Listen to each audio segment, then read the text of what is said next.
Hello, my name is Alana Vitani Ambiarto, and I am from 11B, and I am here as a physicist, and you guys are the user or community. Let's just say you guys are the community. So, let's get started. I am here to discuss and talk about wave interactions. Now, before I get started with the main topic, I will start off with the big question for this term, which is why might visionary leadership cause and or affect transformation? I will be answering that shortly at the end of the video, and now let's move on to the main topic.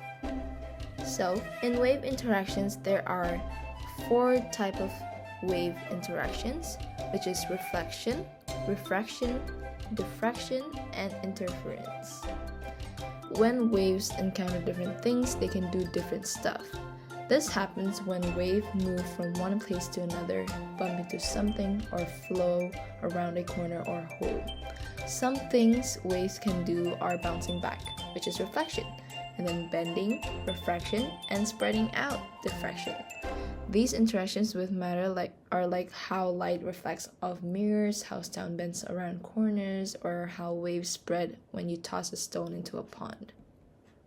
Here, I chose reflection and diffraction to discuss about. Reflection happens when a wave changes direction after hitting something that separates 2 different things, making the wave go back to where it started. This can be seen in everyday things like how light bounces off mirrors, how we hear echoes in sound, and how ripples occur in water. Actually, I have an example that really represents reflection really well, which is a convex mirror. Or you can call it as security mirrors, or the ones that you see on the streets that are colored orange and placed very high up. Yes. Imagine a curved mirror, like the ones in car side mirrors that make things look smaller. So when light rays hit this mirror, they bounces off and changes direction. The curved shape of the mirror causes the light rays to spread out, so objects look smaller than they actually are. This is why convex mirrors are really useful for seeing a wide area, like checking for cars behind you when you're driving, or even you're in a very bent street, so you can't really see when there's a car coming after you. So this is why convex mirrors are really important. And diffraction is when waves spread out as they go through a small opening or around things.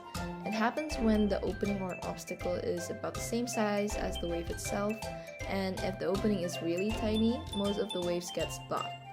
You can see diffraction in everyday life too, like when you hear sound around corners or see patterns of light around edges.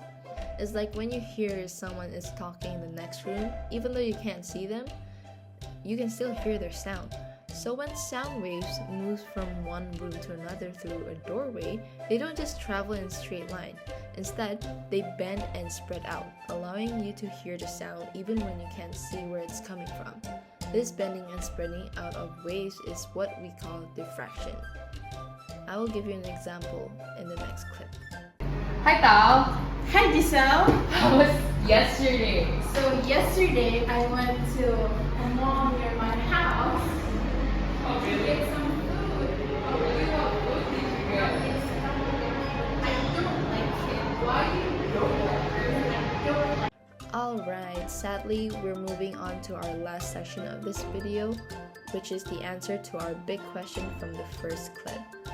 So, visionary leadership can cause and affect transformation by inspiring and guiding their team members towards a future vision.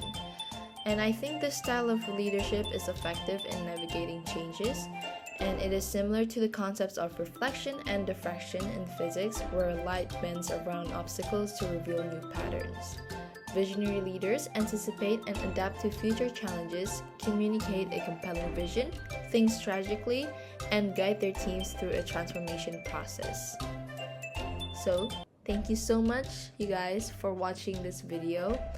I hope our community have more knowledge about reflection and diffraction for our future.